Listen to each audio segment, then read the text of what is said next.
मुश्किल वक्त भी एक ऐसा फ़िल्टर है जो आपकी ज़िंदगी को मुनाफिक, लालची और मक्कार लोगों से पाक कर देता है। कभी किसी को कमतर ना समझना, क्योंकि 5 रुपए का पेन भी 5 करोड़ के चेक साइन करने के काम आता है। अच्छे और बुरे लोग हर जगह मौजूद हैं, लेकिन खराबी तब पैदा होती है जब अच्छों को पैरों में और बुरों को सर पर बिठाया जाता है।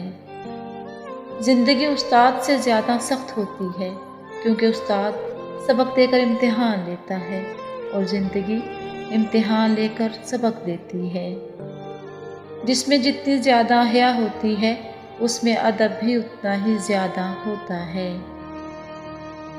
वक्त किसी का उधार नहीं रखता, जो दोगे वो सूद समेत वापस मिलेगा। जो लोगों का